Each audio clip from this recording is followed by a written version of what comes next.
Почитувани гледачи, добар ден. Добродовте во најновото издание на овој наш и ваш демократски импулс. Подкаст за народот, како што имам секогаш да кажам. И денеска, како и минатиот пат, добро знаете дека одиме во живо, така да ќе може да поставувате и вие прашања. Пред самиот почеток сакам оваа можност да искористам да кажам збор два за неодамна почина Владо Јаневски, да изразам сочувство, Бог да го прости и навистина остави длабок трак во македонската музика, во македонската култура. Жалиме сите за за трајната загуба што почина Владо Јаневски. Мене ми беше омилен пеач, но за жал тоа е живот или за среќа, тоа е тоа. Денеска имаме интересен гостин. Ќе ни биде гостин председател на политичка партија, се работи за господинот Јорго Огненовски, председател на политичката партија Демократи. Добар ден и чувствувате се како дома. Добар ден и јас сакам да упатам сочувство до семејството на Владо Јаневски, нашата легенда, една од најголемите легенди во македонската музика, и за жал на сите ни е жал, млад човек почина, не беше стар толку, така да тоа е голема загуба за Македонија и за музичката индустрија во Македонија. Така е. Нека почива во мир. Знаете како и границите се поместија некако еве 66 години, па и не се некои години на 66 години. Млад е човек на 66 години, веќе можам од моје искуство да кажам. Добро, вие изгледате младолик. Јас морам да изгледам младолик затоа што се одржувам, тоа значи ако се занимавате со спорт, добро се храните и имате позитивно размислување, поточно памет, бидејќи денес многу луѓе се за жал депресивни, апатични и тоа е голем проблем и тоа ќе ве направи постари и креира, штом си под стрес, креира огромни здравствени проблеми. Да, многу влијае животот како ќе го живееш, па и надворешниот изглед се оценува според животот, дали некој бил, например, дали живее на село, дали нема дигнато потешко од пенкал или некој копал, не е баш исто. Точно, но најважно е да не се човек секира, бидејќи секираците, реков, носат големи здравствени проблеми. А вас, драги мои, на самиот почеток да ве замолам да притиснете лайк, да нормално subscribe, да не поддржите и да го споделите овој подкаст како би допро до што поголем број на луѓе. Неопходна ни е вашата поддршка. Господине Јорго, Македонија е повторно исправена пред расправа за изборен законник. Што мислите вие? Кој е вашето мислење околу ова прашање? Што му недостасува? Дали му недостасува нешто на овој досегашниот? Па, Македонија, велиш, поточно политичарите од големите политички партии, кои што владеа 35 години со Македонија, тие го креира овој изборен законник, што ние демократи, јас го викаме криминален изборен законник, бидејќи има премногу елементи и секогаш кога се одржуваат локални или парламентарни избори се спроведуваат под капата на криминогени структури, поточно политички структури и се разбира нивните главни политички фигури кои што, слободно можем да кажам, 35 години спроведуваат криминогени избори. И денес слушам, кажуваат дека сакале да променеле ова, она, но никако не се зборува за дека овој изборен законник е криминоген и овозможува само за големите политички партии, поточно партии кои што имаат своји пратеници во собрание, да имаат 100% бенефици, додека помалите партии, нови партии како што се демократи, ние сме турнати и секогаш кога одиме на избори, одиме на криминални избори, поточно, но избори нефер, не демократски. И мислам дека ова расправа што се случува е една голема фарса, дека сакаме ова, сакаме она, се гледа што се случува во собрание, да ВМРО ДПМН денес нуди измени во законот и вели ајде да ги уклучиме диаспората, да може диаспората да гласа преку интернет, и тоа е нивната црвена линија. Ако вие со ова не се сложите, од друга страна СДС, ДУ и Левица се против, па во најново време гледаме левица како манипулира, ние не сакаме да се гласа, поточно диаспората да гласа преку интернет, па денес изјавија дека ќе се сложат да се гласа за наредните председателски избори како експериментално преку пошта. Значи да се пуштаат писма на место, да се притиска копче, тоа е исто под еден услов да се поточно каже воведе една изборна единица. Но изборниот законник не е само една изборна единица. Тоа е една од најважните работи да се спроведи една изборна единица, но ние имаме повеќе точки кои што ги предлага демократи се разбира. Ако одиме и го промениме изборниот законник, треба да промениме значи 100% све што е, а не едно да промениме, па после 30 години друго, и понатаму и да е една изборна единица, ќе се спроведуваат криминални избори, бидејќи, еве пример, ќе кажем еден пример, имаме повеќе од 4000 избирачки места, каде што помалите партии, новите партии, не може да обезбедат тоа, рачунајте дупло, почнуваат од 6 сато, до вечерта до 9-10 часот, мора да обезбедиш скоро 9000 наблюдувачи. Кој ги има тие 9000 наблюдувачи? Само може да ги има СДС, ДПМН, ДУИ. Зошто? Затоа што тие имаат вработено преку 150.000 во администрација и ќе му кажат одете бидете наблюдувачи. Ние сме оставени на милост, немилост на големите политички структури и за помалите политички структури овие избори, поточно овој изборен законник е катастрофален и затоа демократи го викаат овој изборен законник криминален изборен законник и треба тотално да се менува. Сега има една интересна ситуација, например, дел од политичките партии парламентарни, нормално што нешто може да влијаат, например, СДСМ и Левица најавуваат бойкот на разговорот за изборниот закон. Зашто го прават се ова? Дали имаат легитимитет за ова? Дали бегаат од политичка одговорност, можеби? Па видите, ние во собрание имаме 120 пратеници, да не зборам, тоа е премногу и треба да се намалат, но би кажал сега, ова е голема игра на парламентарните партии и владеачките партии, кои што биле на власт 35 години. Нивниот интерес не е да го променат изборниот законник за да биде фер и демократски. Нивниот интерес не е да се спречат криминални избори, поточно да се спречи спроведување на криминални избори, затоа што нив му одговара. Еве ова го зборувам, не го зборувам демократи само да дојдат на власт и да зема 50-100 пратеници. Или не е битно колку. Битно е што ние како демократи, јас како председател на демократи, ние сакаме да креираме изборен законник кој што ќе биде 100% фер и демократски. И ќе спречи овој изборен законник што ние ќе ги кажам, точките се разбира што ги предлагаме, ќе ги спречи криминалните избори. И ние од тогаш натаму ќе имаме фер демократски избори, бидејќи секој изборен циклус почнуваме од нула. Ние треба да ги забораваме приказните на големите политички структури кои што имаат своји пратеници, дека намално треба тие да имаат бенефици 100% и повеќе од нас, од новите партии или помалите политички партии, па и граѓански движења, здруженија кои што учествуваат на избори. Ние треба да почнеме на нови избори од нула и секој да ги има истите услови. Како може вака, пример да речеме, големите политички партии кои што имаат по 30, 20, 50 пратеници, повеќе помалце, да добиваат за избори, пример, 3 милиони евра, а ние да добиваме 35.000 денари.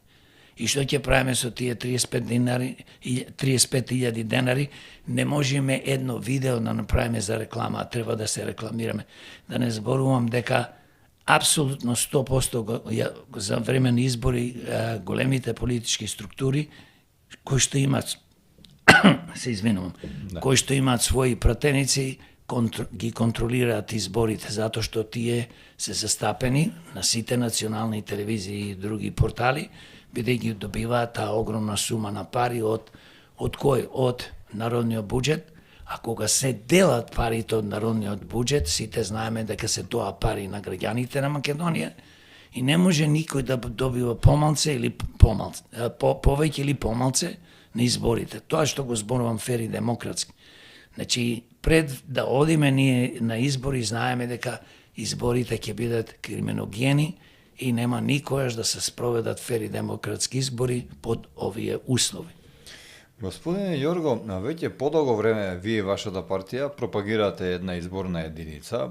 Зошто сметате дека би донело повеќе демократија ова една изборна единица? Па не ме па за чудо, мислам, поголемите партии бегаат како ѓавол од крст за една изборна единица. На поголемите партии не им одговара, почнувајќи од ДУ и СДС да помане, и на некои други се разбира, затоа што тогаш помалите или новите политички партии ќе добијат повеќе пратеници.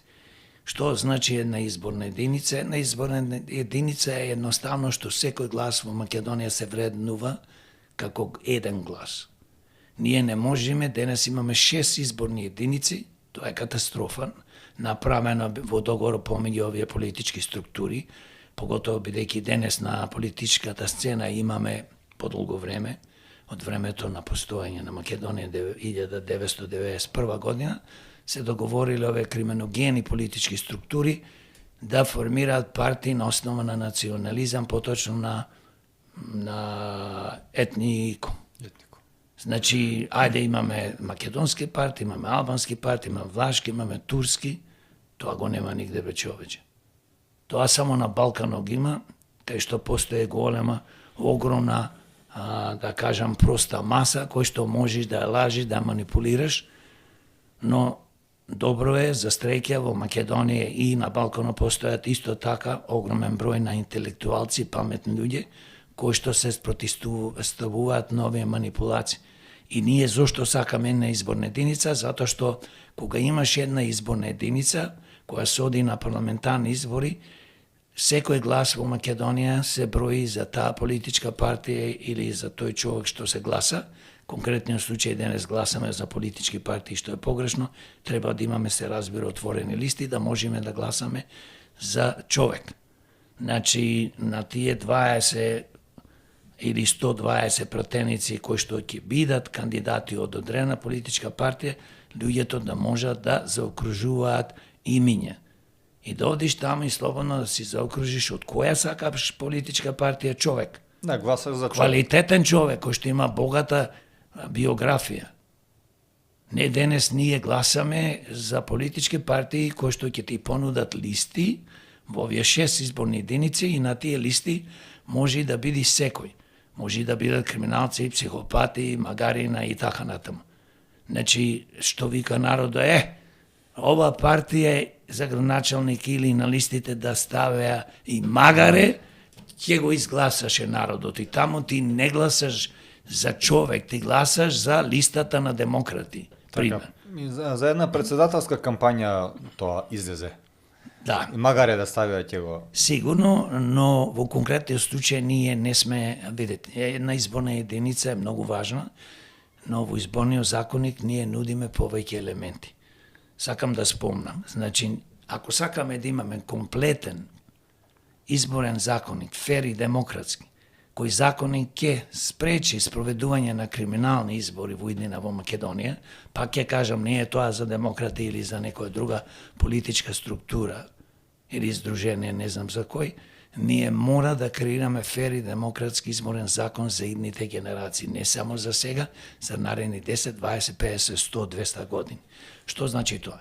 Значи, ние мора да воведеме во новиот изборен законник, а тоа не сакаат да го дискутираат сега, само дискутираат приказната на политичките структури, ајде да воведеме една изборна единица, ама нема да воведеме, диаспората нека гласа преку интернет или со писма и така. Да, љубовни писма ќе пуштаат и така натаму, и тоа може бидејќи тоа го има, но тоа може не... Може ли да се манипулираат тие писма? Се може да се манипулира, но треба да имаме систем. Дали е тоа гласање преку интернет, дали е преку пошта, треба да има систем каде што не може да се манипулира. Ти треба точно да ги знаеш тие луѓе кои што живеат во диаспорат, с име, презиме и така натаму да ги идентификуваш, за да тие можат да гласат. Има системи, не навлегувам во тоа, бидејќи сакам да објаснам многу поважно. Да. Значи, една изборна единица демократи предлагаат цело време, отворени листи. Спомнам, отворени листи е нешто, едно од најважните работи. Тогаш одат луѓето гласаат за квалитетен човек. Затоа што на тие листи ти ќе си се промовираш, ако си кандидат, да речеме, за пратеник, и автоматски луѓето ќе можат да те заокружат тебе. Дали 100.000, дали 500.000, дали тројца ќе те заокружат, тоа е. Да нема праг. Зошто? Треба природно да постои. Значи, колку луѓе ќе излезат да гласат, толку. Првите, зборуваме сега за парламентарни избори, првите 120 кандидати кои што се пријавиле да учествуваат на избори, ќе има повеќе од 120, но првите 120 кандидати кои што имаат најповеќе гласови, тие ќе бидат пратеници. Зошто да има праг? Еве Дуи предложи праг да има 5% од гласачите. Тоа замислите има 1.830.000 гласачи, 1% е 18.300, 5% му доаѓа скоро 100.000. Која политичка партија ќе освои 100.000, освен можда ДПМН, СДС, бидејќи ти имаат сега за сега инфраструктура, со тоа што вели Дуи. Излезе тешко веќе. А можда и за нив ќе биде тешко, но зборувам генерално. Дека тоа не е фери демократски избори, ти на новите политички субјекти кои што се борат и нудат можда многу подобри решение, и не, пример, демократи ние нудиме не само идеи, не само програма, значи нудиме решение кои што ќе извадат ова држава од ова огромна криза. Значи имаме криза во секој сектор во општественото живење, почувајќи од економија па завршувајќи до животна средина. Значи ние предлагаме една изборна единица, отворени листи, без праг. Нема што праг. Тоа сега да ја прашам дали со праг или без. Никако праг. Зошто? Затоа што пак ќе кажам, првите 120 кандидати кои што имаат најповеќе гласови, автоматски влегуваат во собрание. Зошто праг? Дуи предлага и други предлагаат прагови. Зошто? За да ги спречат партите како демократи, кои што напреднуваат и нудат подобри многу решени од овие големи политички структури, кои што 35 години унаказија ја оплачкаја државата, се разбира, ние мора да излеземе на избори, но ако ти постават такви услови, ако имаш нефер, криминален изборен законник, како ќе дојдеш до одредени пратеници? Тешко ќе биде, скоро невозможно. Второ, предлагаме подеднаква распределба на парите. Не можеш да одиш на избори, на парламентарни, каде што наводно партиите кои што имаат своји пратеници сега во собрание, тие добиваат по 2-3 милиони, помалце повеќе, а ние кои што немаме пратеници, пример ќе добиеме 30-50 илјада, 2000 евра. Тоа е невозможно. Исто треба подеднаква распределба на медиумскиот простор. Не можат овие големи партии да имаат по 10, 20, 30 минути на секој сат да прават документарци, а ние да не можеме нигде да се рекламираме, бидејќи немаш пари, поточно и да имаш пари, ова држава во овој изборен законник вели не можеш да ги употребуваш и 100 милиарди евра, и 100 милиони евра да имаш, не можеш да употребуваш, освен може за некој флаерчина и за некои билборди. Билбордите, распределба на билбордите, подеднаква треба на сите учесници. Што значи подеднаква на сите учесници? Значи, пак ќе кажам, ние почнуваме од нула. Нема што никој да има предност. Затоа не се дискутира во собрание, се дискутира сега, ајде диаспората да гласа, тоа е нашата црвена линија на ДПМН, бидејќи тие тоа го туркаат и јас сум диаспората да гласа и да се направи преку интернет и како било, значи да може да учествува да гласа.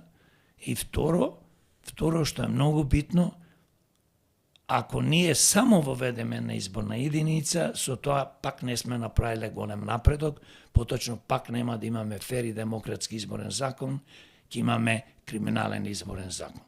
И конкретниот случај, Левица како политичка партија е тотално забегана, бидејќи Тие имаат 6 пратеници, тоа е голема предност. На место да се борат, ова што го кажувам, тие цело време кукаат, викаат како еве под овој изборен закон сега што постои нема да добијат пари и не добијат пари, бидејќи имале 6 пратеници, целиот изборен законник е катастрофа. Наместо левица сега со 6 пратеници да се бори ова што го кажувам, овие сите точки, тие се борат како тие да добијат пари и прават некој си договор со владеачката партија, со ДПМН, да еве, добро, не се сложуваме диаспората да гласа преку интернет, но се сложуваме диаспората да гласа со писма љубовни и така да ние сме стварно катастрофа затоа што 120 пратеници буквално не знаат кај терат. И затоа се случува трајче денес што тие не можат да се договорат. Зошто? Не сакат да се договорат. Сакат да остани се статус кво, му одговара на големите политички структури. Зошто големите политички структури, колку пати си имам обратено до нив и повикувано, еве, слушаат и пратат, зошто ова не го спроведат? Каков е тој изборен законник, само 3% или 5% или 10% да го промениш, кога знае 100% е криминогенен. Да не зборувам проблемите што ги имаме за плашување, вработено што имаат своји партиски полтрончина и лепачи на плакати. Ќе говориме и за тие теми, за тие прашања. Еве, сама се наметна како тема, како прашање. Вие начнавте нешто, спомнавте околу средствата, околу парите за партиите, па би ве запрашал тука, еве, кога сме веќе кај тоа, од неодамна провејува така меѓу народот, се слуша дека потребно било партиите да не зимаат државни средства. Кое е вашето мислење околу тоа? Дали доколку не зимаат тие државни средства ќе биде полошо, ќе биде добро, дали доколку зимаат ќе останат независни? Какво е вашето мислење? Па видите, кога се донесе законо пред известно време, се донесе со една умисла да партиите добиваат пари од буџетот, народниот буџет, почна со 0,15, па го намалија на 0,10. Пример, буџетот е, сега зборуваме, 6 милиарди, ако е 0,10, ќе биде 6 милиони евра годишно, поточно за изборите. Јас тоа мислам дека добро, зошто? Затоа што и помалите политички партии ќе можат да добиваат пари. Ако се пример укине и никој не добива, овие криминогени, големи политички структури кои што владеат 35 години, тие ќе најдат пари. Тие имаат пари. Прво имаат доста пари украдено, што имаат во милиони, милиарди, и второ, нив големите бизниси, да ги кажам, кои повеќе од половина се големи, станале големи преку криминали и мито, корупција, тоа го знаеме сите како приватизацијата од 1991 течи наваму, и тие секогаш имат предност. Добро е да се добива пари со тоа што али под услов ако се распоредуваат тие пари подеднакво за сите учесници. А ако не се распоредуваат, ако, пример, пак ние во иднина добиваме 30, 40, 50 илјади денари или 1000, 2000, 3000 евра, а големите политички структури добиваат 2-3 милиони и повеќе, тогаш што е поентата да се доделуваат пари од народниот буџет? Значи, ова е дискутабилно. Затоа, ова ќе биде добро ако ние како политички фактори, поточно учесници на изборите, добиваме подеднаква сума, за да може и да се представуваме, како што реков исто, и подеднакво да сме застапени по медиумите. Како можеш ти да одиш на избори, кога овие велат, абе, ние имаме 40-50 противници, па вие сте имале порано, сега не заслужуваат, овие се нови избори. Било, што било? Во текот на годините од кои ќе завршат изборите, пример, тој изборен циклус, 4 години еве нека трае до следните избори, сите политички партии кои што освоиле одредена бројка на гласови добиваат одредена сума.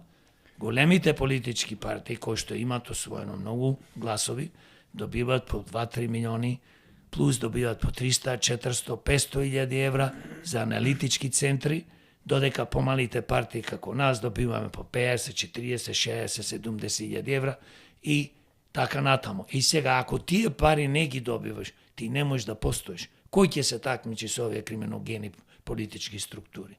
Па ти 35 година плачка државата, па тие имаат милиарди, имаат фирми, поддршка од нив. Знаете како е, кога си на власт, секој сака да дојде и да ти се улизгува, да те финансира, да ти дај пари, бидејќи ти ќе му даеш некој тендерче, тој ќе заработи. Зборувам сега за бизнисите, за фирмите. Така, па Македонија не оди напред економски, единствено нашите фирми чекаат од државата да добиваат работа и најголем работодавач во Македонија фактички е државата, поточно партијата што е на власт.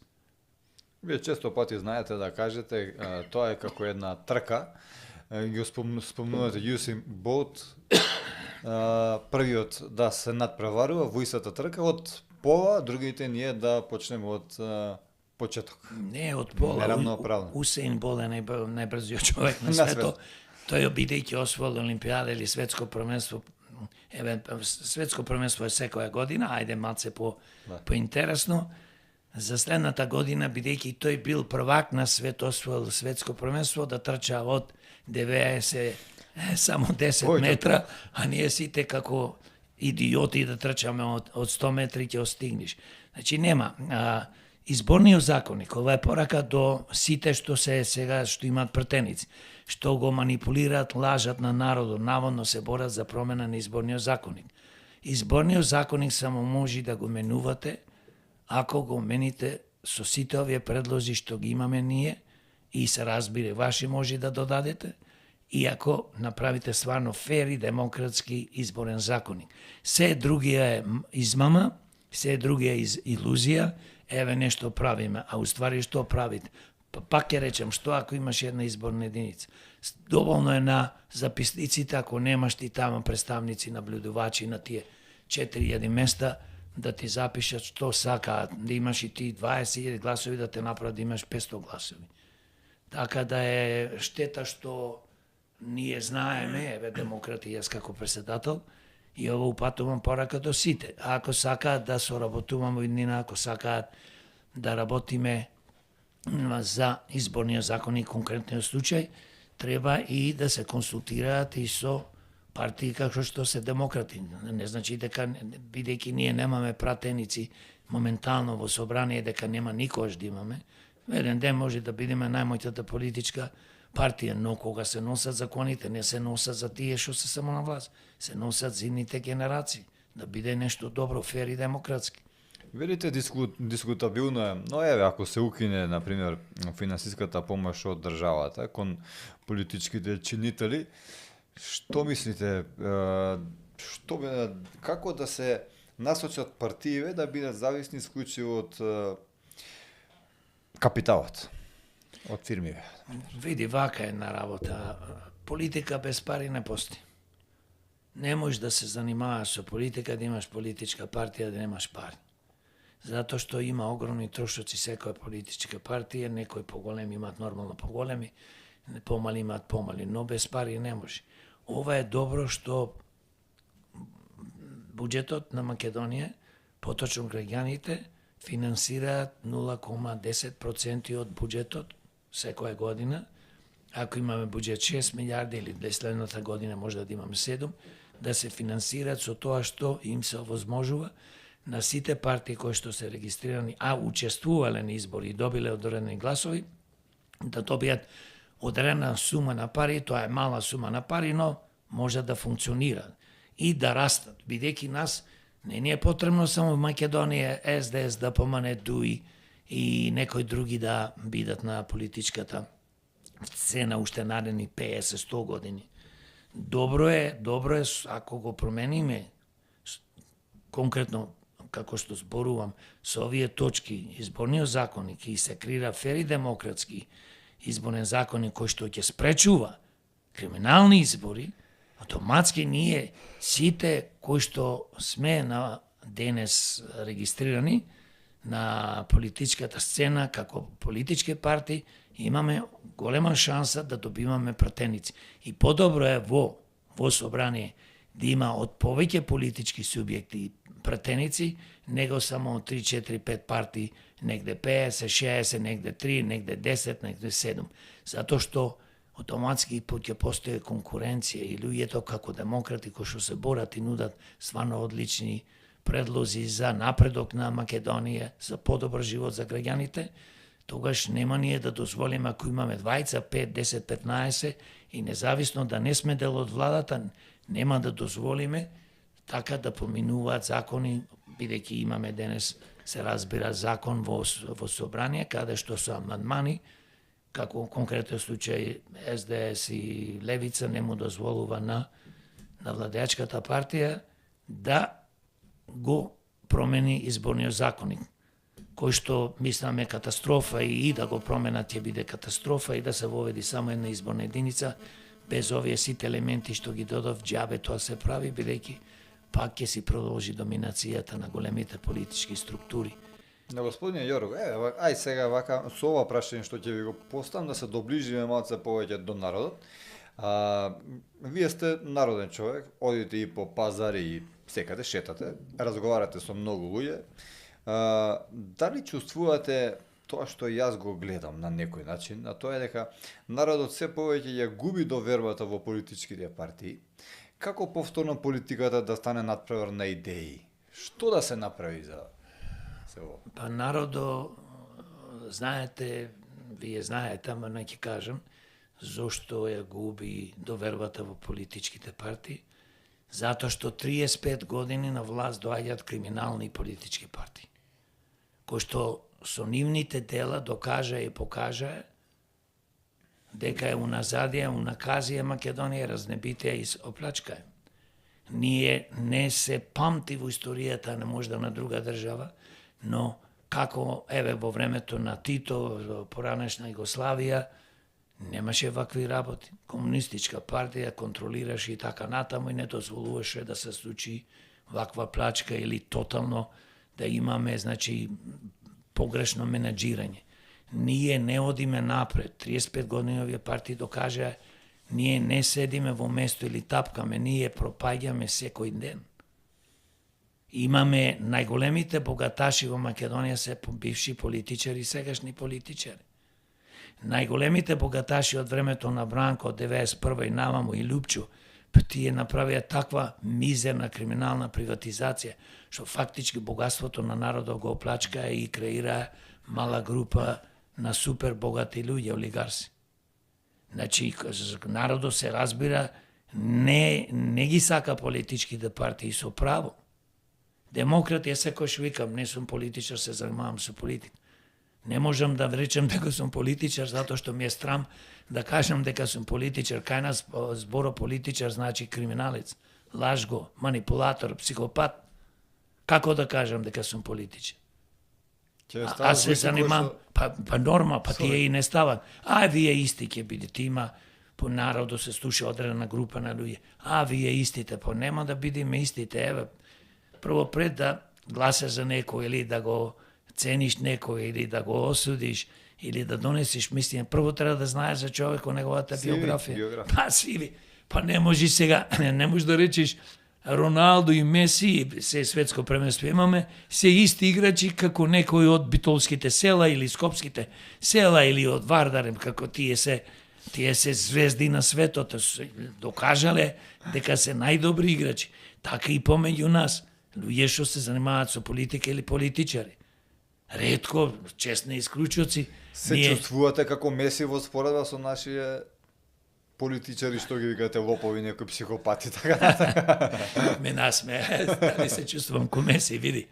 Јас се разбира, не сум Меси, не можам Меси да бидам. Во мојата намера, честност, со мојата биографија што имам последните 30-40 години, откако сум завршил економски факултет, не да се чувствувам ко Меси, туку овие не ги сметам за луѓе. Зошто? Затоа што ми ја уништија државата, мојата Македонија е уништена. Народот 30-40 до 60% е во таква тешка состојба и финансиска. Значи сиромаштија невидена. Го сиромашија народот, но уште пострашно е што психички го боли овој народ. Затоа што народот денес е во тешка апатија и депресија. Народот вика, еве јас, само да кажем малце една мала Како приказна. дословно. Да, бериме потписи и морам да кажам, ги собравме потписите во рекордно време, да се пререгистрираме и зборувам со граѓани. И сега треба да имаме 1100-1200 потписи за да може да се пререгистрираме. Законот бара 1000, но секојаш мораш да имаш повеќе за да не имаш некои грешки. И разговарам, можам слободно да ти кажам со едно, да не претерам, едно 10.000 луѓе. Овие последни, да речеме, месеци по 2. 10.000. Да, пред да почнеме со собирање на избори, јас морав да разговарам со луѓе, морав да организирам заедно со нашите луѓе од Демократ. И луѓето да ги снимам со камера, да направиме еден документарец, и ќе се смееме, и ќе плачиме, и ќе видиме колку одредена група на граѓани се психички и финансиски уништени. Последица на 35 годишен криминален, корумпиран политички систем, последица на политичките моќници, кои што само мислат за нив, почнувајќи од времето на Бранко, завршувајќи до ден денес, кои што мислат и таква плачка не само плачка на Македонија, на богатството, таква плачка на граѓаните на Македонија. Знаете дека душата и срцето и психичката состојба му ја овие политичари земено и уништено. Видовте тага во Не така видов, трајче луѓето веќе се како зомби одредена група на зомби, да. Зомби се трајче. Луѓе не можеш да разговараш, ти ако му спомниш нешто политика, бегај таму, почнува да вика, во никој не верувам, ми го уништивте животот, детето ми почине, јас ова се разболив, ми заминал странство, бега, фамилијата ми се растуре. Ова е тажна приказна за Македонија. Зато ние ко демократи се бориме, за да дојдеме еден ден, не да владееме, да менаџираме, да имаме доволно пратеници, да имаме влијание, за да ги промениме работите на подобро, почувајќи од економија, од завршувајќи до животна средина и грижа за болни, за сиромаси, пензионери и така натаму и така натаму. Едни велеа, кога ќе дојдеме на власт, ќе јадеме живи луѓе, па среќа што не се задржа нешто долго. И да види, раците. не, види, тие и пред тоа јаде живи луѓе и после тоа и ако не дојде на власт, пак јадат живи луѓе, ако паѓаат од власт. Значи Македонија, ова што го видов за време на собирање избори е една тажна приказна. Луѓето не се смеат поќе. Ти кажувам 50, 60, 70% сме како луѓе оштетени и финансиски, осиромашени и ментално сме уништени. Вика што сака нека биде. Човекот ќе каже што сака нека биде. Знаете што значи? Дека му е сеедно веќе. Дека му е сеедно и летаргија. Летаргија, апатија. Јас само едно можам порака да им упатам на политичарите. И денес што се на власт. Или работете за доброто на народот и на државата, или да ве нема од власт. Кои да сте? И каде и да сте? И еве гледам денес што се случува. Тие што биле на власт па се борат жестоко да дојдат на власт. Народот не заборава. Народот знае кој направи најголема штета на ова држава, 35 години, и затоа ние формиравме политичка партија Демократи ради една причина, бидејќи никош ние не се, повеќето од нашите луѓе кои што се на врвот не се занимавале со политика, напротив сме бизнисмени, учители, земјоделци, работници, пензионери и така натаму, сакаме да го смениме ова. Ќе го мениме и мораме да го смениме од корен, затоа што ќе пропадниме апсолутно, бидејќи ќе заминуваат уште понатаму младите, ние како нација еден ден пополека ќе исчезнуваме, затоа што ќе бидеме по европските држави, по светот, како што ни се случува последните 30 години, екзодус на народот. Од една единствена причина што ние имаме трул, криминален, политички систем и имаме психопати во овие 35 години кои што владее со нашата држава. пак ќе речам чест на исклучоци и одиме понатаму, се бориме и еден ден, ова што го кажа, мора да спасиме, ова нација мора да се спасиме самите себе и Македонија. Едноставно мислам дека доколку не веруваме во подобро утре, тогаш да ставиме еден клучи. Ама мислам дека и вие верувате во подобро утре, не за џабе се вративте од Соединетите Американски држави, да се обидите да направите нешто добро, се надевам, за Македонија.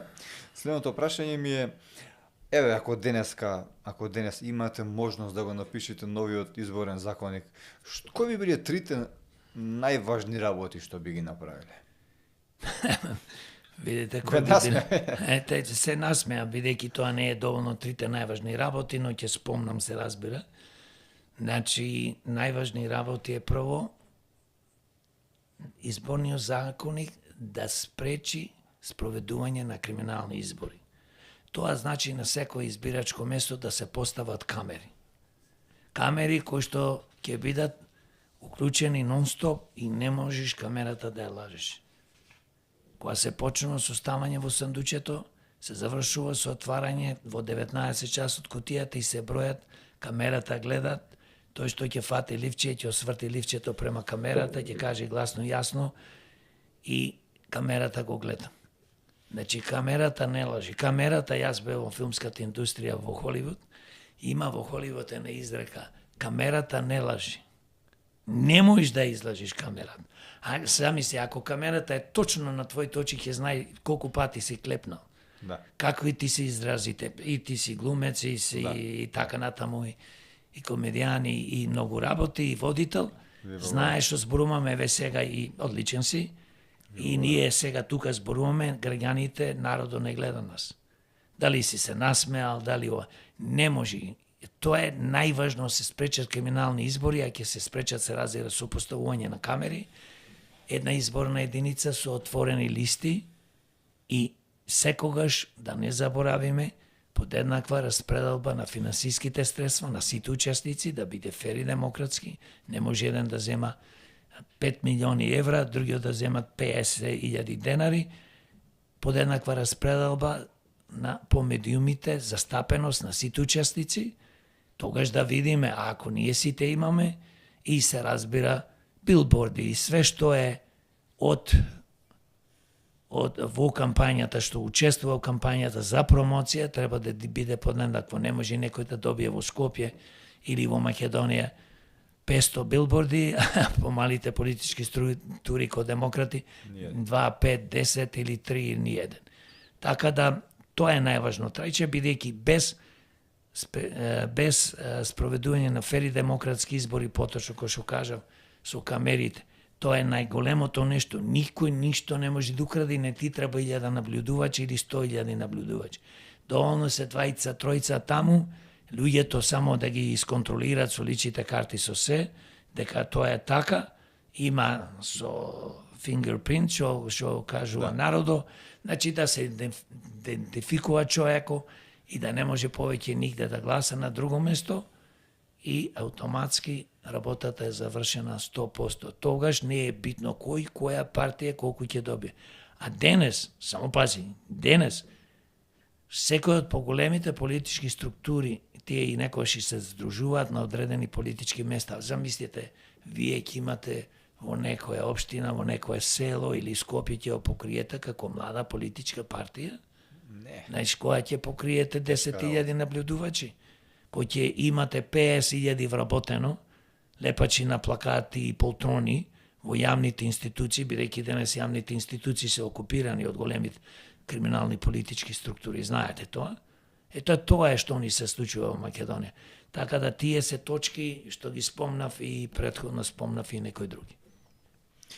Еве, вреди да се спомне, да слушнат нашите гледачи, а тоа е дека демократи, всушност, вие имате предлог закон, кој се нарекува конечна правда во Македонија.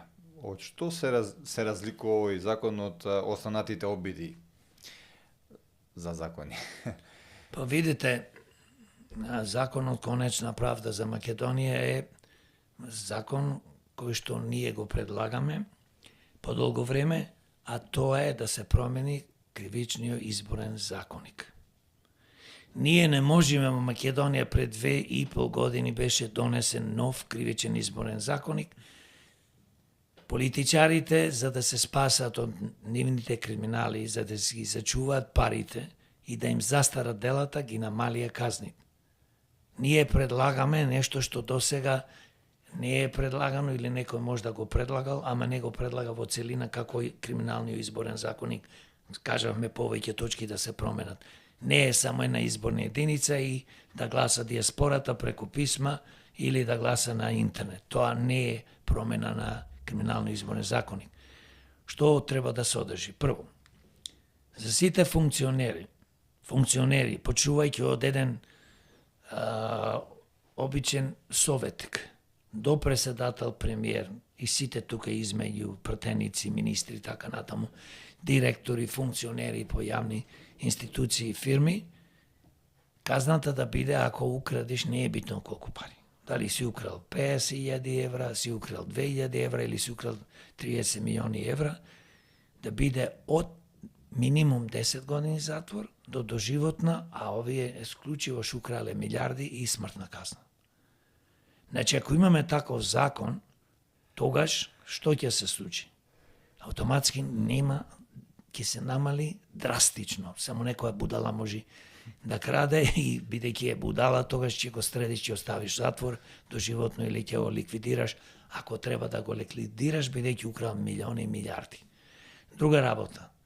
Значи, што е многу важно, покрај овие точки, законот да се спроведува, да има специјална единица, полициска единица, судство, кој ќе работи на организиран криминал и не да биде тоа поставена од политичките структури, туку треба да биде составено најискусни полицајци, јавни обвинители и суди, кои што преку годините има докажано и покажано дека се честни, дека суделе, дека бркале криминалци како јавни обвинители и полицајци, бидејќи денес имаме полицајци со завршено средно земјоделско или не завршено, ставени од политичките структури само да ги вработат, инспектори не знаат да пишуваат еден извештај, човече.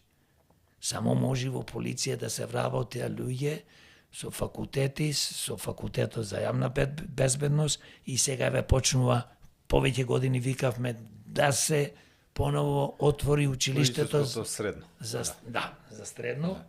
И еве се почнува, што е многу добро и одлично тоа. Значи, не може полицаец да биде некој од улица или некој партиско пунтронче. Може само полицаец да биде сите што ќе завршат средно, полициско училиште и инспектори да бидат и вработени во полиција луѓе што завршиле факултети. На факултетот за безбедност, а денес имаме и не само со десетки, имаме многу од студенти кои што не работат тоа. Но затоа имаме инспектори, затоа имаме полиција, кои што еве има доста случаи каде што криминогени фактори кои што лежеле доста низ затвори, продавале дрога и така натаму, вработат кои инспектори или полицајци. Бидејќи ово оди преку политичките партии кои што се на власт, тие се ги вработуваат таму за да ги бранат. Се разбира, бидејќи повеќето политичари во Македонија се психопати и криминалци. Тие зато доаѓаат, зато се поточно се занимаваат со политика, тие се нарекуваат политичари. Политичари, јас сум политичар, јас сум министер, па што ако си министер? Што крадеш? Еве гледаме случаи, има јадници случаи, кај што имаме затворено и премиери, или бегаат премиери, кај што има министри, кај што имаме што, се и се што во Македонија. Од друга страна, ова што го зборувам, ова е нешто ново. Многу е важно. Покрај драгонски казни од 10 години до доживотни смртна казна, во зависност од колку како украли, колку направиле штета, бидејќи ако украдиш милиарда евра, тоа не е дека ти си ја украл. Македонија нема да пропадне од твоите што си украл, туку ти уништуваш за милиарда евра, не се отварат фабрики, болници, пензите не се зголемуваат и други работи. Ти правиш огромна штета. Луѓето се цел живот под стрес, ги осиромашуваш граѓаните. Ти ги крадиш парите, таа група на луѓе ги крадат политичари парите, па и стопанственици, не осиромашуваш нас и ние денес имаме пример да речеме на место болници, здравствени установи, врни здравствени установи каде што ќе се лечиме, тоа се касапници, поточно мртовечници.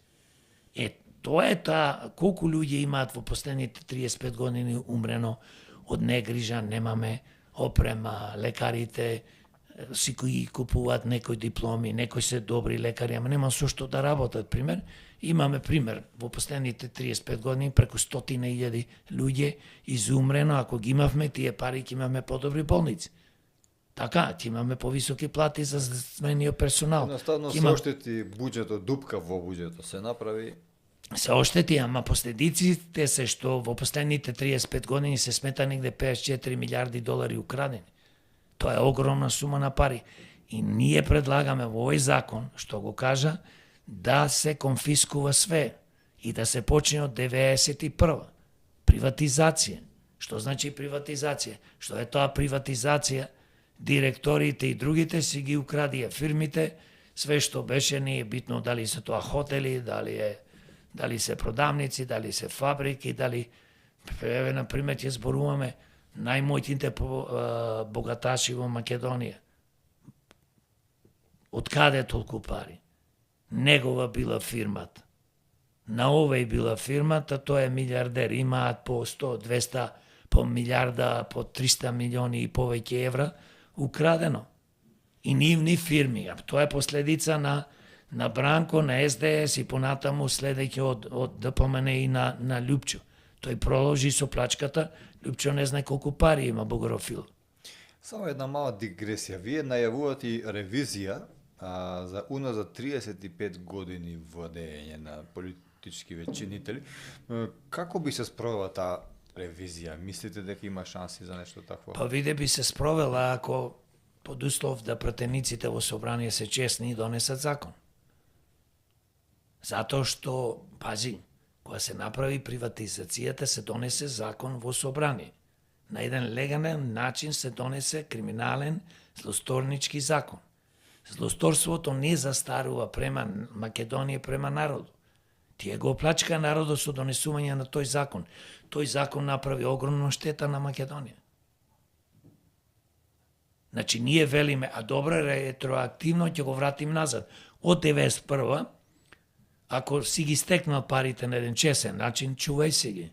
И ќе те прогласиме за добар бизнисмен и за херој. Браво. Има и поштени бизнисмени.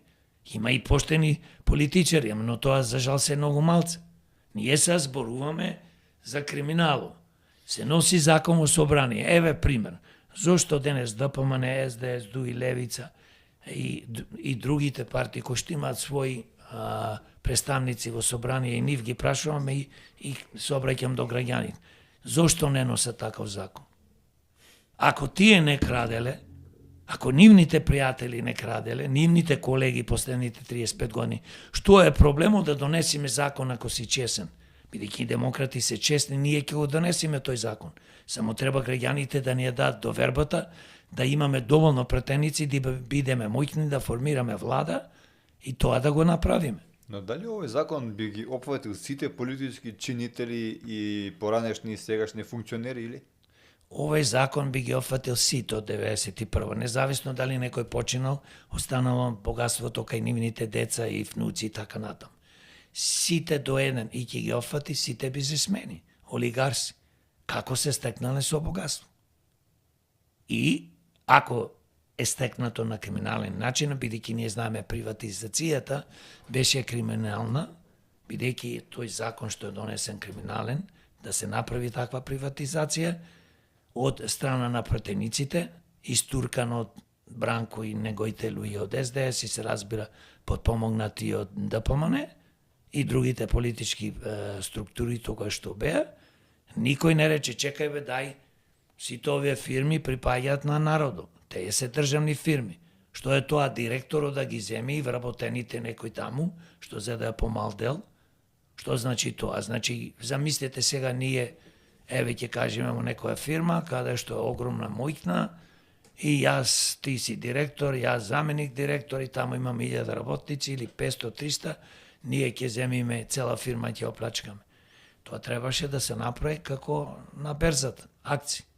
Секој да добие од сите фирми во Македонија, почувајќи угостителски фирми, да речеме, и мање, како и мање ниви, земја и така натаму, да се распореди на секој граѓани, да се дај по толку и толку акции, па тие после нека ги продаваат на берзата. Ако има многу пари, јас можам сега да излезам и да го купам цел алколоид. Или Мак Петрол, на берзата, така? Имам пари, 5-10, колку вреди милиарди, ќе ги купам. Или ќе бидам собственик на 51% и автоматски јас контролирам све. Така и се законит. Но ние зборуваме, ќе се направи, се разбира, сакаме ревизија, тоа е тој закон, што го зборуваме, и да одиме, значи, од 91. Али Ахмети од ДУИ предложи, ајде вика да направиме ревизија од 91. Ама пази, човек кој е моќен, има 18 пратеници, предложи и на тоа остана. Ајде, ги повикувам сите, дај да донесеме таков закон.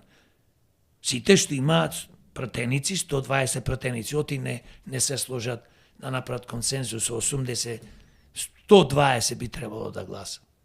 Не го прават тоа, значи фактички ако во иднина демократи, не ако туку кој ќе дојдеме, кој ќе добиеме до вербата, ние ќе го направиме тоа. И тие драстични промени што викаме во иднина, не можеш ти да дозволиш некој да оплачка милиарди и милиарди евра од една група на луѓе, бизнисмени и политичари, и да ги оставиш и да каже без застара делото. Бе, како застарување на дело? За политичарите друго. Ние предлагаме да не застаруваат делата. Така. Од советник до премиер. Нема застарување. Штом си политичар. Значи, изборуваме делата, иако плачкаш, иако си бизнисмен, плачкаш од народо, од државата, нема застарување на делата. Како за убиство што не застарува. Така. И друго, предлагаме амнестија да нема. Амнестија не смее да има. Амнестија, знаеш на кој се прави? На сиромашните граѓани, за долговите што ги имаат.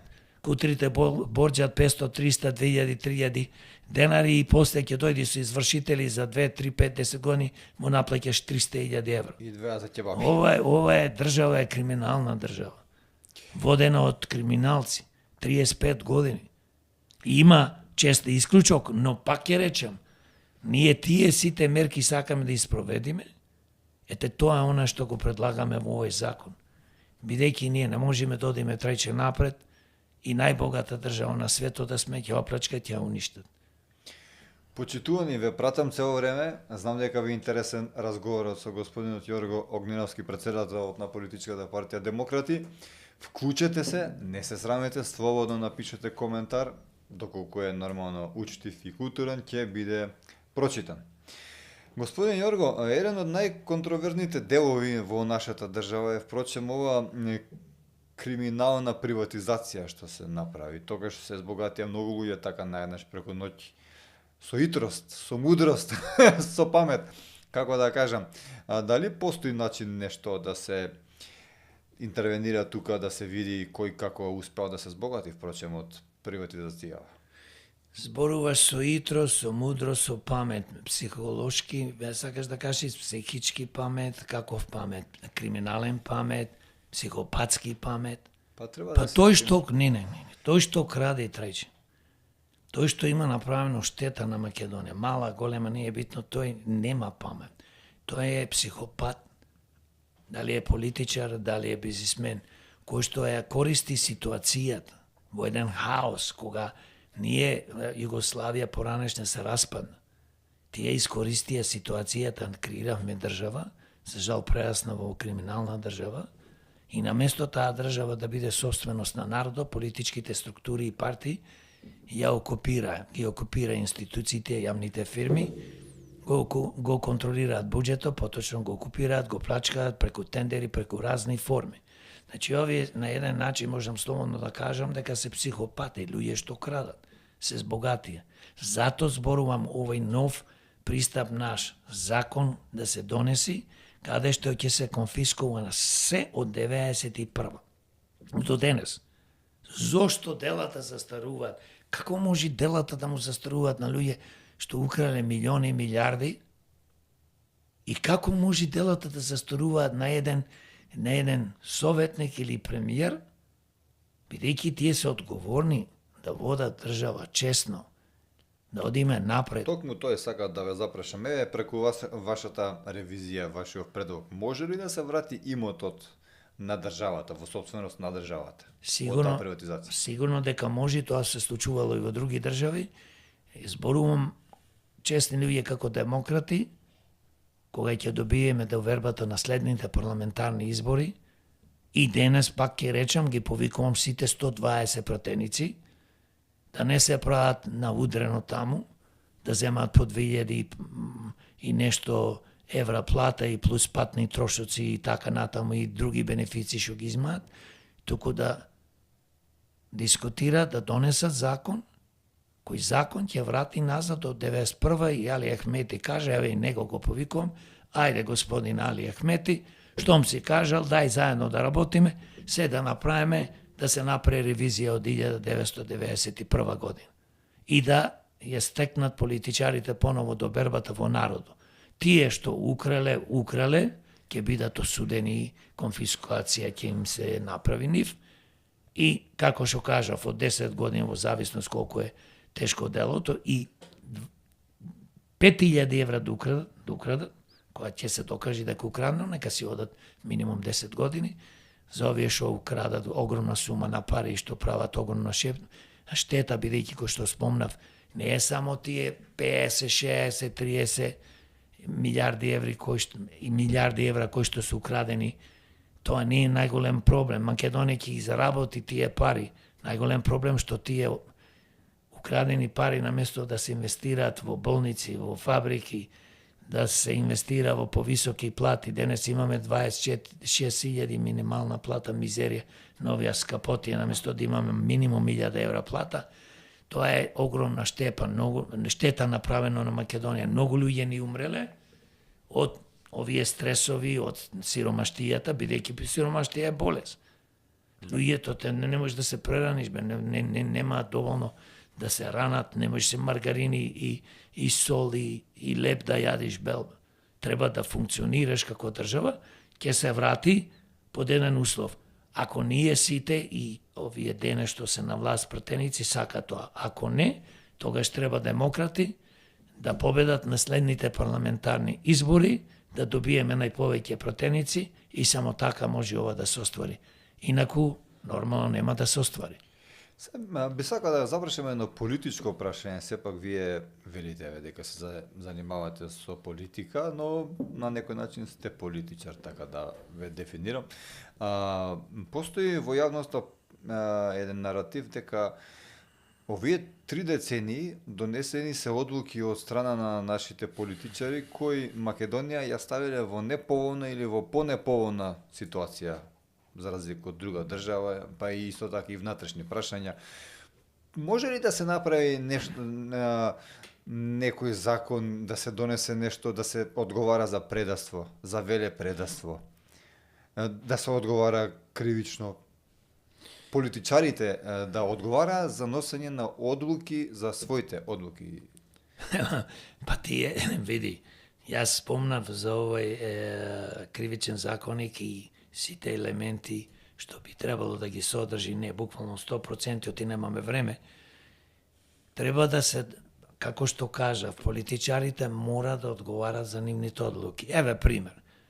Во парламентот донесе одлука да се приватизира, во пример помеѓу 1991 до 1995 се донесе одлука да се приватизираат фирмите. Така, народното богатство, тие што одлука донесе на штета на Македонија, на штета на народот. Тоа е криминална одлука.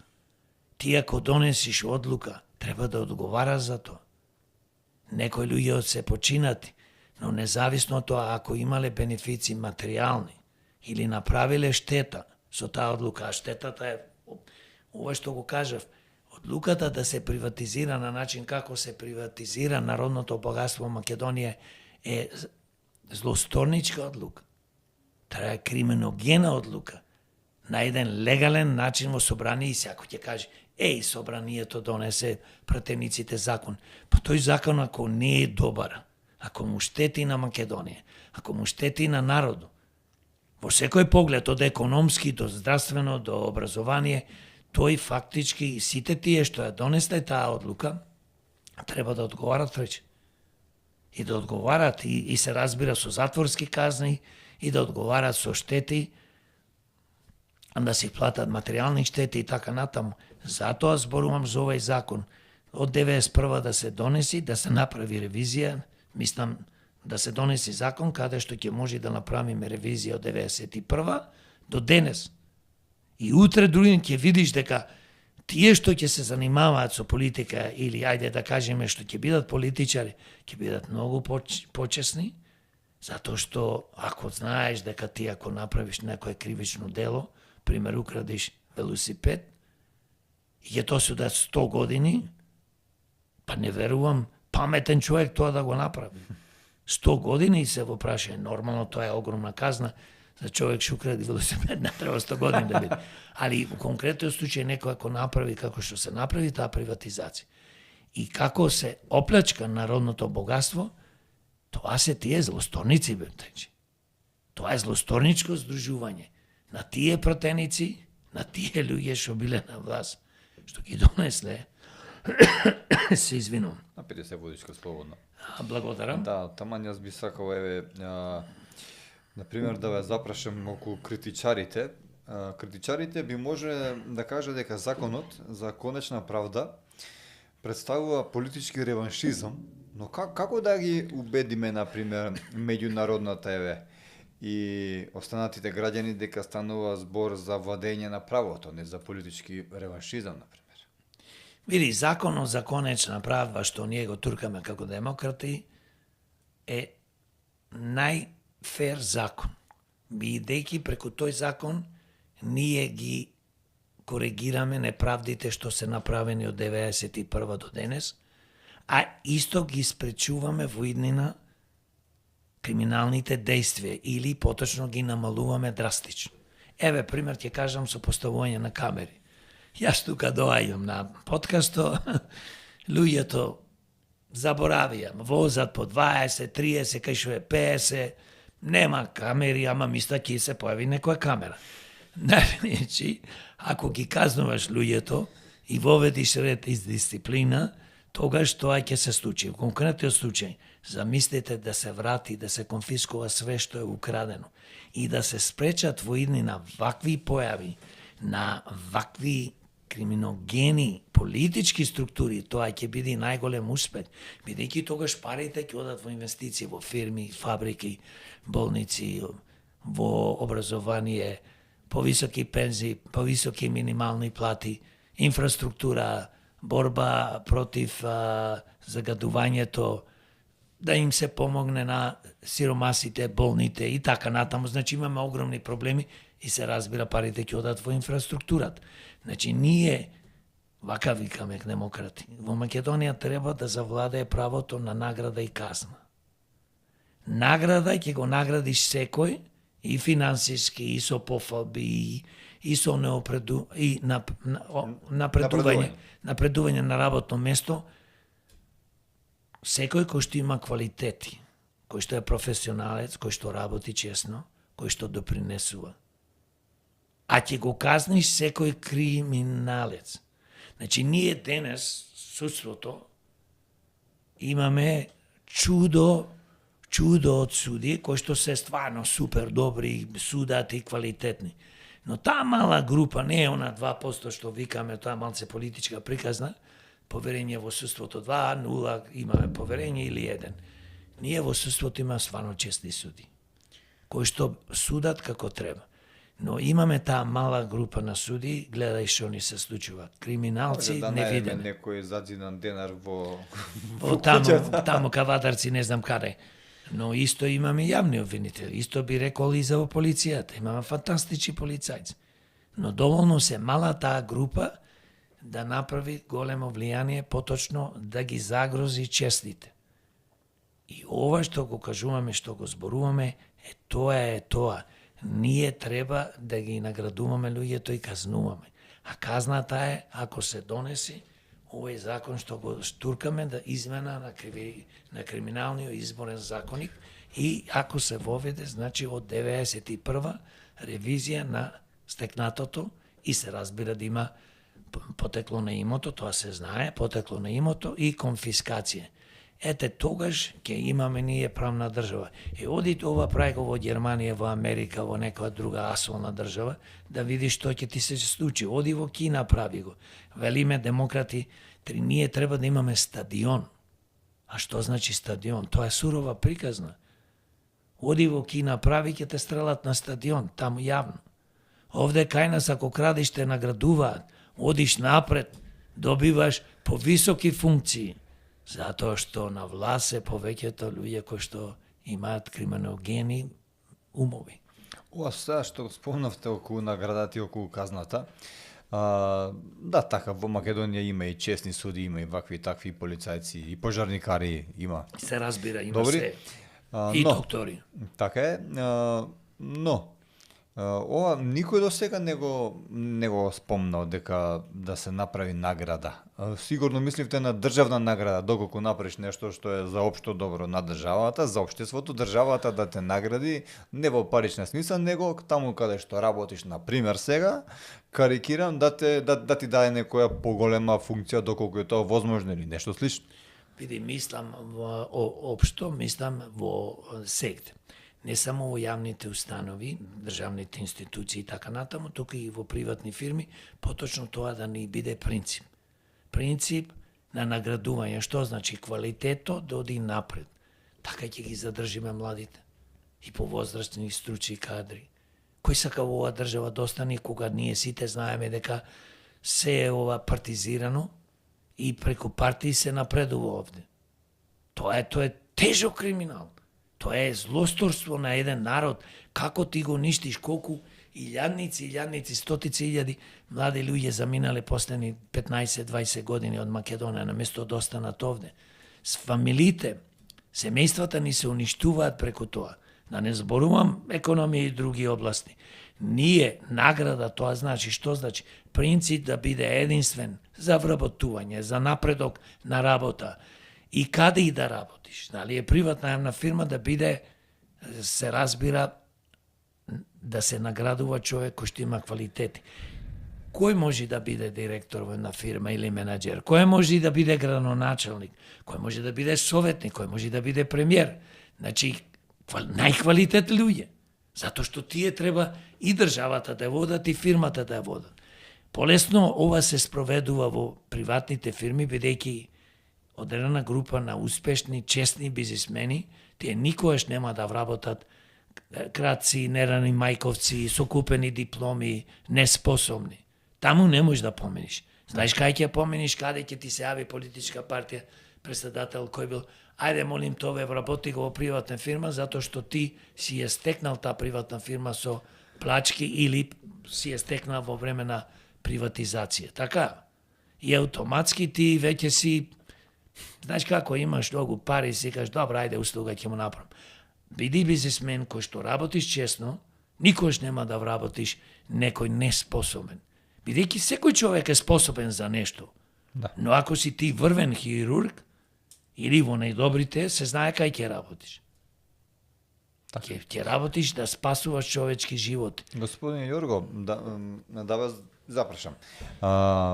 Сите велат да сме на власт или немаме одредена политичка моќ. Кај вас тоа буквално е тоа така, заради тоа што прво не сте парламентарна партија, но доколку кога еден ден ќе станете парламентарна партија, кога ќе имате некаква моќ, дали ќе инсистирате, дали според вас е доволно доколку се најде политички функционер поранешен или сегашен кој украл милиарди од државата, дали е доволно човекот доди во затвор или ќе инсистирате да му се одземе и имотот? Видите, се слуша помеѓу народот, века доволно да му се земе имото, не мора затвор, доди и обратно некојаш. И не знам, јас велам мака, правдата мора да се задоволи. Тоа значи треба да им се одземи, конфискува имото цел и да се пушти во затвор. И тоа тешка робија. Затоа што ние сите патиме последни 35 години, а тие уживаат ко цареви. Нивните деца како да се на царски принцези и принцеви, студираат по цел свет, возат без николи, дали е Скопје, Битола, Тетово, не е битно, живеат прекрасен живот, додека нашите деца бегаат во странство. Или живеат тука мизерен живот и не можат да се преранат. Не можат да се вработат. Затоа што кај нас тука веќе, гледате и самите, со 26.000 минимална плата, илјадници луѓе земаат кои што не можат да поминат 5 дена во месецот, 10 дена. Трошоци, режиски, храна и така натаму. Кој може да живее во Македонија со пензија, како пензионерите од 18, 20, 22, 25. Значи, ние овде тоа мора да го направиме. И затворска казна, и конфискување на се што украли. Имам едно интересно прашање кога станува збор за случувањата што се најактуелни во нашата држава, тоа е дека поранешниот премиер на нашата држава, господинот Владо Бучковски, е избран за претседател на Сенатот при УКИМ. Како го коментирате вие се во ова? Дали ви се допаѓа таа одлука на УКИМ, која впрочем таа не е така мала функција? Види, како може да ми се допаѓа? Прво, човек кој е поранешен осуден криминалец за деловите, за тенковите, заедно со уште четворица таму, помеѓу кои еден генерал. Тие купувале тенковски делови, тоа од 2001 година, купиле 4-5 пати повеќе него од потребните, оштетиле државата тоа време за 2,5 милиони евро, према она што сум запознаен. Беше осуден на 3,5 години, заедно со генерало, му го заборев името, не е ни битно. Значи, после тоа му застарува делото, замислите, го чуваат во фиока да му застари делото. И сега ти еден криминалец дозволуваш да биде председател на Сенатот на УКИМ. А Сенатот е формиран сега во јуни, мислам на 23 јуни 2026 година. И кога ќе станеш председател, тоа е еден годишен мандат. Тие во УКИМ знаеш дека професори има што продаваат дипломи, што му земаат еве случај што беше сега најновиот со професорката во Штипскиот факултет за 300 евра за турчинот, за господино студенто од Турција. Не е битно од каде е. Знаеме ние во последните 20 години, пример да речеме, многу професори тоа го прават. Никој не го има испитано потеклото на професорите со професорска плата, имаат неверојатно богатство, станови, куќи и огромни. Значи, не можеш, колку зема еден професор? 1000, 1500, 2000 евра? Што можеш да купиш? Не зборувам за денес за становите. Значи, во последните 20-30 години. И ние, еден Владо Бучковски, докажен и покажен криминалец, го ставаме да биде на УКИМ. Па тоа УКИМ е дувло на криминалци тогаш. Значи, треба тие да се застрамат. Завчера мислам напишав Мезанис, дека УКИМ прерасна од дувло на криминалци. Како не му е страм, треба да го отповикаат одма. Демократи бараат оставка и од него и од тие сите што одлучиле членови, јас не знам која е таа комисија што си дозволила Владо Бучковски, криминалецот, да биде, пази замислите, да биде председател на Сенатот, кој што е еден од најважните органи на УКИМ и одлучува за образование, одлучува за иднината на студентите.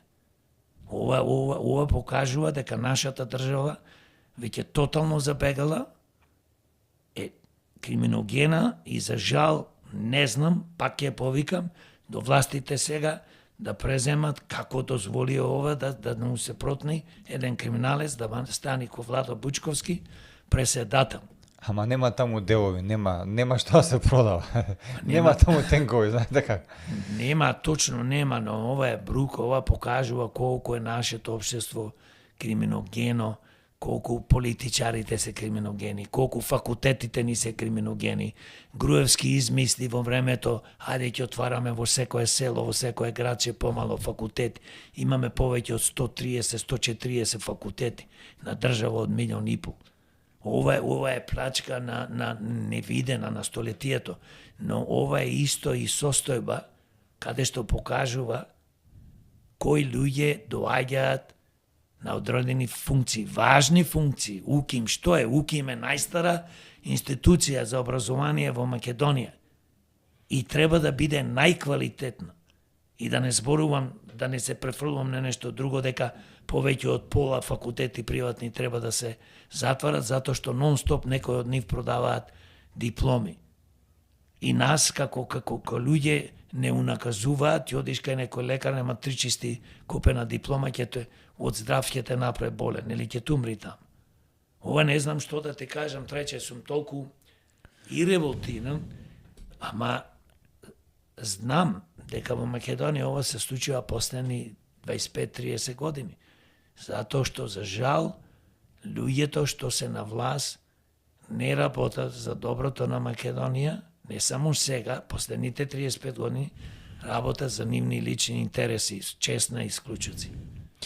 Сосема за крај сакам да ве запрашам, еве на пример, доколку се донесе за конечна правда што го предлагате вие во собрание, доколку се изгласа, како би изгледала Македонија кога ќе се имплементира тој закон после 10 години? Како би изгледала? Дали би било возможно да се вратат наши одстранство, како што тоа го направивте, например, вие? Иако во Америка имавте се што може да посака еден човек, имавте фирма за филм, глумевте во некој холивудски филм, соработувавте со Ал Пачино и со многу други светски звезди, па се вративте во Македонија. Дали може да го следат вашиот пример доколку се имплементира вашиот закон и останати луѓе? Законот за конечна правда што ние го викаме, ако се имплементира и ако се донеси во собрание, Македонија за наредни 10 години ќе биде држава кој што ќе се движи по правиот пат. Економски ќе зајачиме и во секоја област на општественото живење. Затоа што ако се намали криминалот, јас секојаш велам и да сме најбогата држава, да сме Америка, да сме не знам која држава на свету најбогат, ако ги пуштиме ове нашите криминалци, политичари, психопати, ќе уништат Америка за 3 дена. Ќе уништат која и да било држава, Германија, која и да е, Русија, Кина, не е битно. Држава која што има огромни богатства, се ќе искрда. Тој закон ќе направи огромен чекор напред, ќе се наградуваат луѓето по квалитет, способност, честност и работа и допринос, а ќе се казнуваат криминалците. Не е само криминалец човек што убива, не е само криминалец човек што силова и кради бицикли, не знам што. Криминалци, овие се најопасни политичките криминалци. Тие поддржуваат, потикнуваат, стимулираат стопански криминалци. Тие ги креираат наводно таа наводници урбаната мафија. Затоа што градоначелниците со советниците и се разбира со владата, министрите, тие дозволуваат да се менува Дупо и Скопје да се бетонизира и уништи, и Битола, и Тетово, и Гостивар, и Струга. Погледнете што ни се случува со Охридското езеро. Партал го направи, бре човече. И УНЕСКО може да го изгубиме статусо, ама тоа не е најбитно. Ќе го изгуби статусо. Најбитно што тие имаат илјадници, дивоградби, не може да ги контролира, затоа што некој, како Мерко или некој си не знам кој градоначалник, дозволил Пецаковски или не знам кој, да се гради кај што ќе стигнат луѓето. Партал Охрид го направи. Охрид е чудо убавина град. Струга исто, чудо добавена со Дримо. Свети Наум, значи тој дел што имаме од Албанија, ваму долу до Грција, значи ова и до Албанија, така сме поврзани. Да. Стравдата е фати бе човече, унаказено, да не зборувам за Преспанското езеро. Па затоа почна и нашите соседи да се мајтапат така речено со нас, кога еве во Албанија ја спомнавте кога беше акцијата на Еди Рама за рушење на сите дивоградби од нивната страна на Охридското езеро, и им даде совет на бизнисмените, доколку сакате да градите дивоградби, одете од другата страна на Охридско езеро, можете Поточно тоа да во го Македонија. направите, поточно во Македонија. Да. Тоа е треće, види, ако имате закон и се поштова тој закон, се спроведува. Ако тогаш ние автоматски, кај нас најголем проблем, знаеш што е? Криминало. Кога политичарите крадат, бизнисмените крадат, народо, некој од народо, зборувам граѓаните, не сите, крадат. Сите крадат, бре човече. Кога зборувам сите, мислам одредена група политичари, бизнисмени и дел од народо, поточно не дел од граѓаните. Сакате да Хаос кажете е. од обичен шалтерски работник до премиер. И сега, ако го ведиме овој закон што го зборуваме, ќе го намали тоа 90%.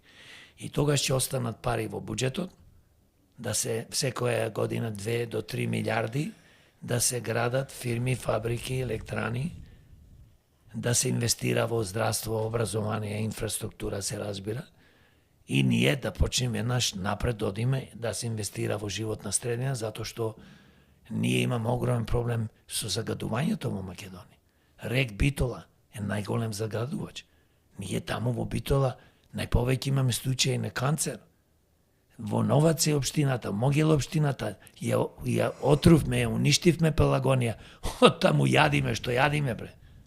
Загаден леп, загадени земјоделски производи, загадено млеко.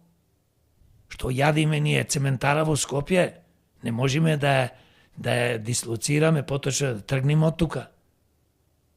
Умираме, јас живеам Кисела вода, независно, ти можеш да живееш Карпош и Сарај, си доаѓа, не знаеш како се движи. воздухот си. Загаденоста се Секаде. движи со стотици и илјадници километри. Кога од Сахара до Америка доаѓа преку Атлантски океан, Што стана прашината сакале? што ќе сма. По цел свет се движи, фактички не е само Така е. загадувањето, тука доаѓа од цел свет и обратно. И ние загадуваме. Така е. Ете тоа треќе зато ова што го кажувам, ако се спроведе тоа, ние ќе имаме прекрасна убава држава, за младите се разбира имаме шанса тогаш да ги вратиме.